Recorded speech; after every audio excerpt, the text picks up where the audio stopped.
Hey, it's been a long time. I haven't recorded one of these vlogs for years because I kind of felt like the YouTube style was going away from that. I mean, and I know for myself, like, I love watching Jonah Jenton and Garden Answer, and The Elliott Homestead is a new one I'm watching. And like they'll have like these montages and music and voiceovers, and it makes me want to create vlogs again like that, because I know I can see the footage, I know how to get the shots, I know how to do the voiceovers, I know how to put the audio on top of the visuals, and I just don't have the wherewithal and the energy to do it. And for the sake of privacy, I don't want to share my location so much, so I'm limited where I can even go outside very much and that sort of thing. So it just... But I'm coming back to YouTube. Kind of, sort of. Something like that. I tried Twitch for a little bit, and I did about 7 streams, and the 5th stream was the best, by far. And I actually downloaded it and saved it. I might upload it. We'll see. Let me know if you want to see that. And I thought Twitch would be easier than YouTube because it would be real, it would be live, I could connect with people. And I got on Twitch because a few months ago, it was like right around New Year's actually, late December, I was thinking, you know, the friendships that are most loyal to me have come via video, and they've not come from the social media. And so I realized I need to put myself out there on video again, because I love sharing my heart like this. I love making videos, and I've been podcasting fairly regularly. I put my testimony out as a podcast and all that. And I've recorded some hard episodes, some long episodes, episodes that really, I'm glad those are podcasts. Like, they don't work as well as video. But at the same time, there's things that I can do with this video that I can't do in podcasts. I literally cannot show you in podcasts what I want to show you. So, so I tried to do Twitch because I thought it'd be another video avenue. And I woke up, it's Saturday right now, I woke up yesterday morning on a Friday. And Fridays are when I said I was gonna stream. And my friend who was a moderator messaged me, and she said, hey, you should check the moderator group chat. And I was like, oh crap. It's 9:15 and I was supposed to be streaming 15 minutes ago. So I got on and I kind of did a short stream, and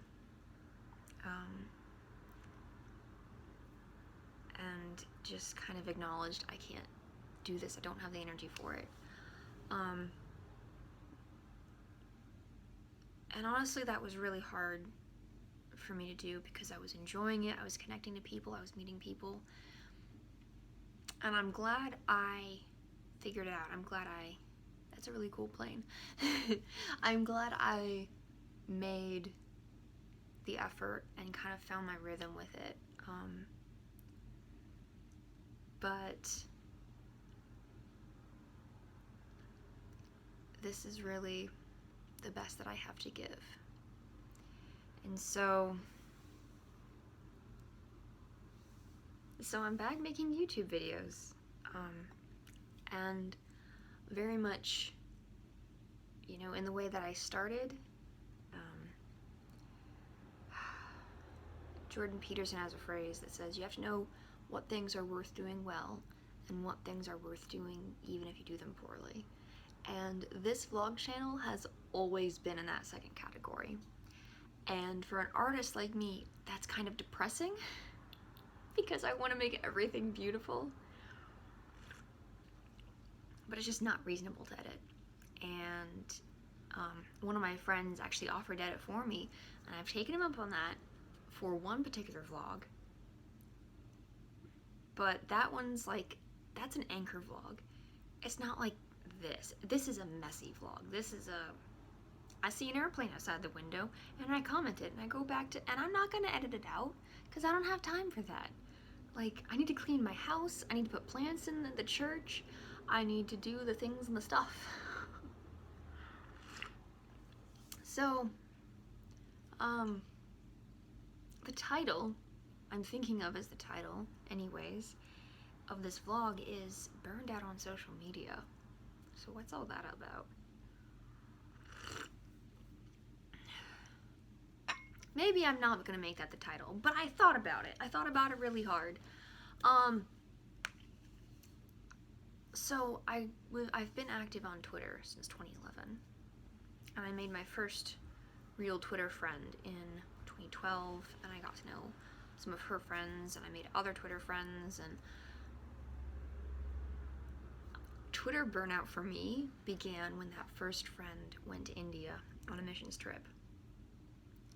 And when she came back, she was so changed that she really never went back to Twitter the way that she did before, which was good. It was right for her. But the thing that I've noticed about social media is that people go through phases of, they're young, they're students, they have time, they're in high school, and then they enter a new phase of life and they don't have the time for it, and their account just dwindles. They don't read other people's tweets, they don't post anymore, and there's nothing wrong with that. Like, I totally respect that, and it was always hard for me to let go of other people, and the thing I'm realizing is that now I need to just enter into that myself. And so I've switched up my Twitter account. So my original account, sorry for the light, what is going on here? So my original Twitter account is totally private, and I've got 2 accounts, Inverse Stream to post artwork and all that stuff, and then Meg Live Inside Out for just, goofing off funny stuff, and then there's Albarian Stories. So I have 4 Twitter accounts, and I've made and deleted so many over the years, but that's what I'm sticking with. The private, and then Inverse Stream, Albarian Stories, and Meg Live Inside Out. And so when my friend left for India and she never came back to Twitter, I was in a season of life where I needed friends on the internet because I didn't have them in real life. And so I had to invest the emotional energy and find new friends. And the thing about being on the internet from 2011 to 2018, 2019, I started phasing off Twitter in 2018, really. And the thing about being on it for that long is that you see the cycle of people come and go and come and go.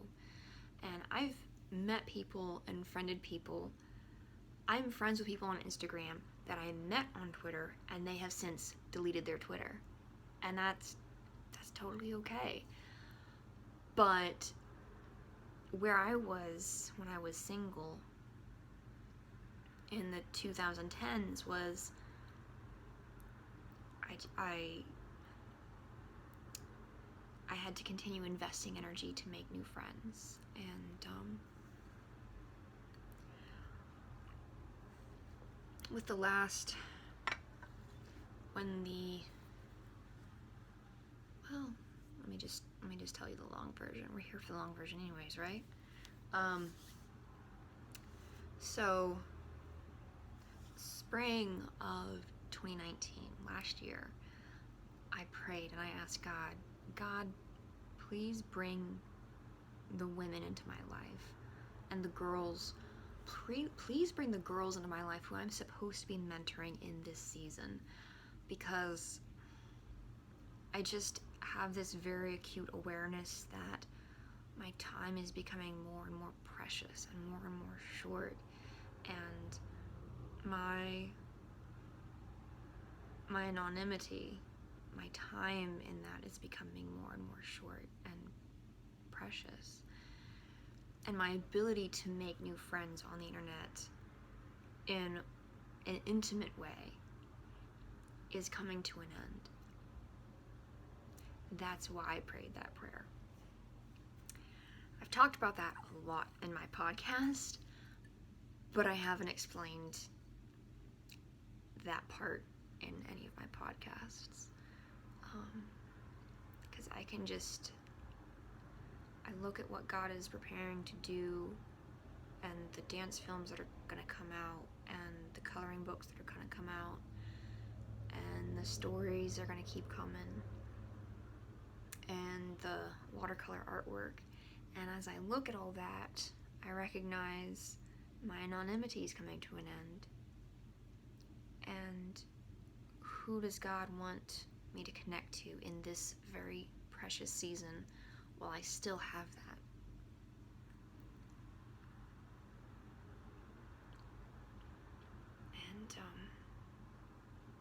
And I'm trying not to say that in an arrogant way, just as a very factual way. Chip and Joanna Gaines are two people who I really look up to, and by the grace of God, their audiobooks were at the library, and I've listened to both their audiobooks, and I've watched the first 2 seasons when they were up on Netflix back in 2016 when I was depressed. That was how I first connected with them. They gave me hope for they gave me hope to see the goodness of God in the land of the living, to paraphrase Psalm 27. And because I so wanted to die then. And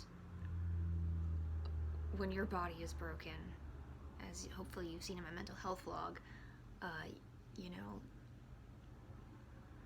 you want to die. So Chip and Joanna Gaines have been huge role models for me, and they don't have the emotional resources to make new friends. And they're so famous at this point that it's very difficult for them to really make new friends. It has to be almost God ordained. God has to bring those people into their life and weave them in. And so I prayed that prayer kind of with that in mind. And if that comes off as arrogant, I'm sorry, but I'm just being honest here. So God answered that prayer by removing women from my life. I've talked about it in podcasts, but the summary that I finally realized and made peace with is that a lot of those women were lying to themselves. And that's really sad.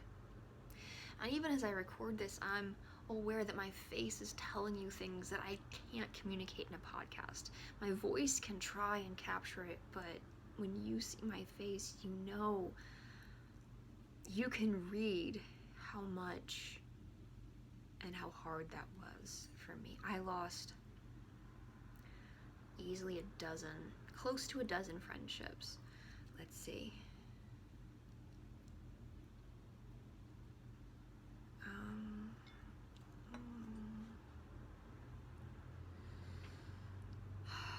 I mean, that's what I can remember. Oh, wait,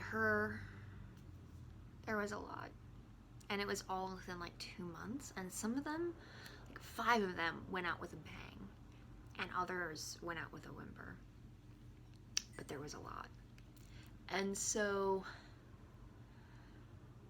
that was really, really painful. But I also recognized that was God making space in my life and in my heart to bring the new women in. And I spent a lot of time sitting and thinking, and the one day that was the hardest, and this is the girl who I respect the most, and I won't give any names, and I won't give any identifying details, but the one girl who I respect the most, I gave her some feedback. I'll give you this much. I challenged her that her friendship with her best friend was codependent. And I'd already burned the bridge at that point, but that was the one thing where I knew I need to tell her this. And if I don't tell her, life is going to be harder for her later on. And I told her that I knew that it would take a good couple of years for the gift of those words to be recognized. It was that day that my friend brought me this plant. And I'm going to show you this plant. Hang on. Ugh. And it's right over here in the corner. Hang on.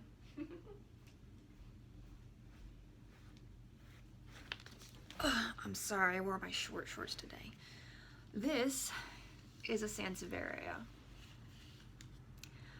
And one of my local real life friends who shall remain preciously anonymous, she brought me a single small 4-inch little can with that plant in it. And that was the afternoon that I had the breakup with the girl who I really respected. There we go. I'm sorry. This is where we're at. And so,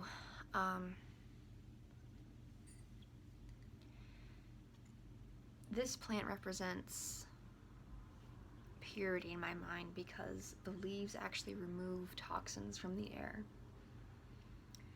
And there was some fungi. It had some fungal things going on, little brown mushy spots. And so I cut those out, and I actually had to cut some leaves off. And so I stuck them in rooting hormone, and I stuck them in water, and I propagated them. And I now have 3 times, if not 4 times the amount of leaves and plant as what my friend first brought me. And so getting the gift of that plant on the day when I was having just so much conflict, and I, in retrospect, and she even confronted me about how I handled confronting her, and she was right on a couple counts. And in the pain of that, God had my friend drive up and give me this gift out of the blue, kind of as a affirmation. You're doing good. You're doing okay. And everything you mess up, I will redeem, and just keep moving forward. And so God took a lot of people out of my life, and there was a lot of heartache with that and a lot of bitterness. And I finally learned that I need to go outside more, and I need to spend time in nature because God wired me to be a giver. But the problem is that I don't know how to not give. And I asked God, why did you make me like this? You made me like this. And kind of what I felt the Holy Spirit say in response to me was, it's better for me to give this gift to you and for you to learn to hold back than it is for me to not give this gift to you and for you to learn to give. Like, there are people who are naturally just more reserved. And that's a good thing. God made them that way with intention.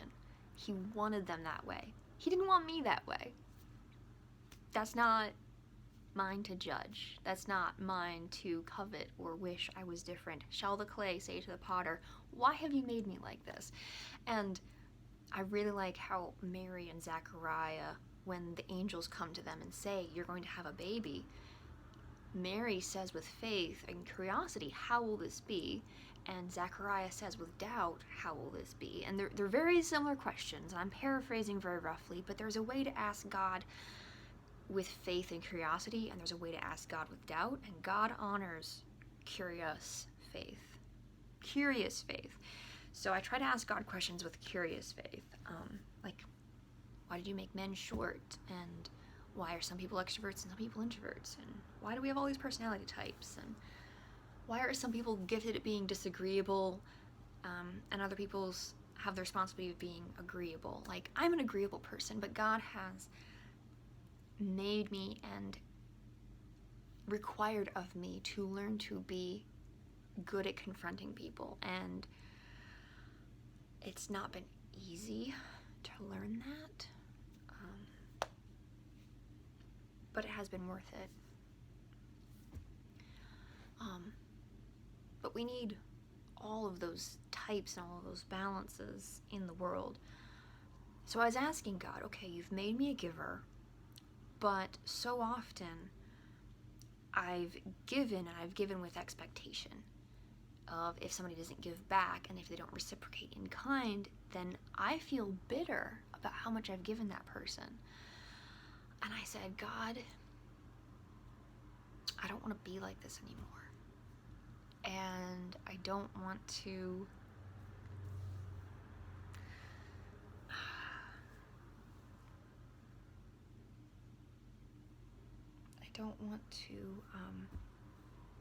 be selfish like this anymore. Like, one of my favorite TED Talks says that there are givers and there are takers, but there are also agreeable takers and disagreeable givers. The disagreeable givers are highly underrated. They're very, very necessary people in this world. And the agreeable takers are silent but deadly. And I said, I don't want to be an agreeable taker. And I know I've been one, and I've had to get rid of friends in my life who are agreeable takers. I still care about them, but I can't invest in them. And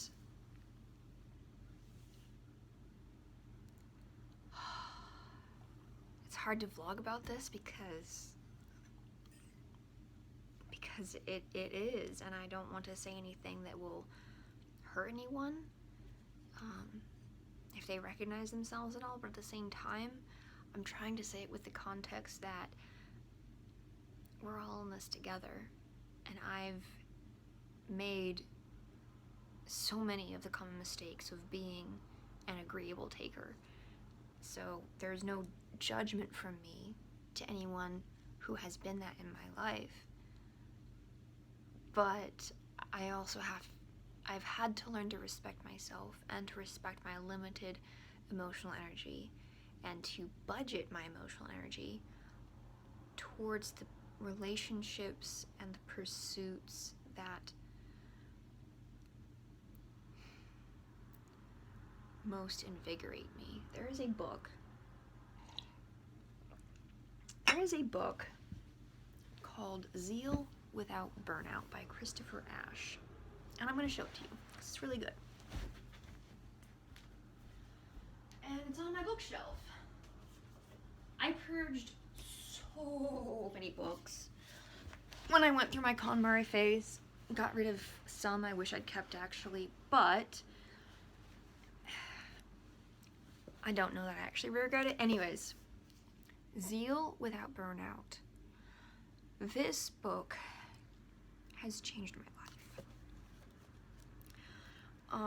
7 Keys to a Lifelong Ministry of Sustainable Sacrifice. And that's the dryer. And my husband wants me to help with the laundry, which is good. So basically, we need sleep, we need Sabbath rests, we need friends, we need inward renewal, and then he offers a warning and encouragement and a delight. And what exactly is burnout? And I learned that I need to go outside.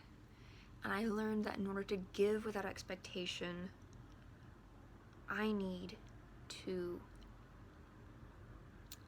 go to God and find God in nature and feel and receive love from God through nature, in order to give back to people without expectation.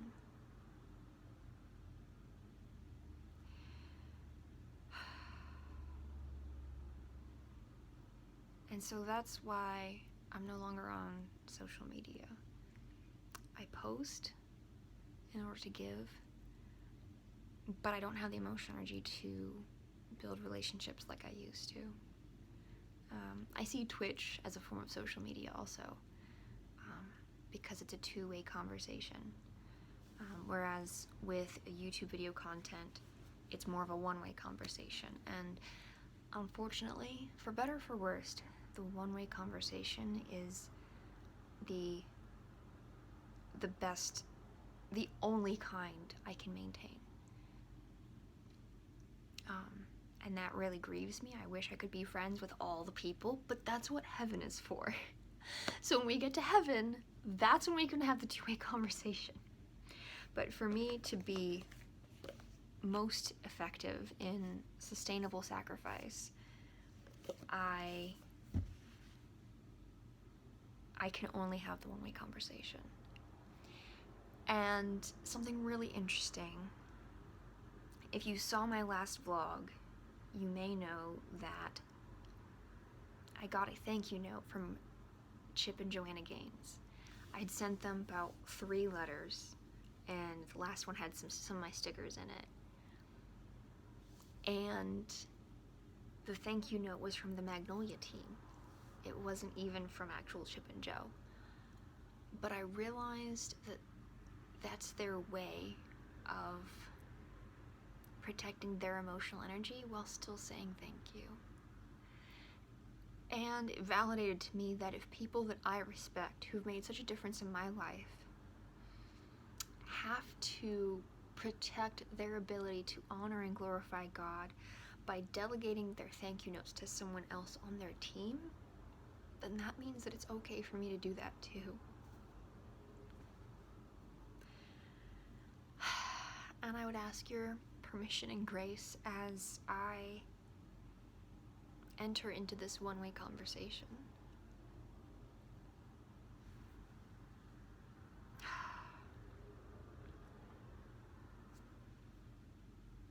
This is the best I have to give you. And God knows it's enough. And I'm reminded of the story of the boy with 2 loaves, 2 fish and 5 barley loaves, and barley is the cheapest of grains.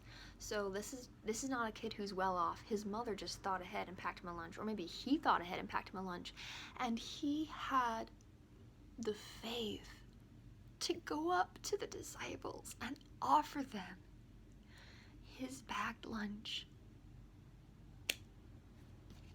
Like, the faith that took. You have 5,000 people, you have an entire stadium of people around Jesus, and you have this little boy with 2 loaves and 5 fish walk up to Jesus and say, "You can share my lunch with the people."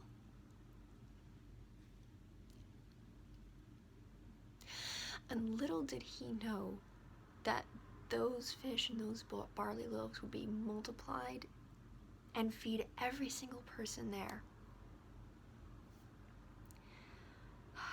It is in the same faith that I share my art with you, including this vlog, messy as it is.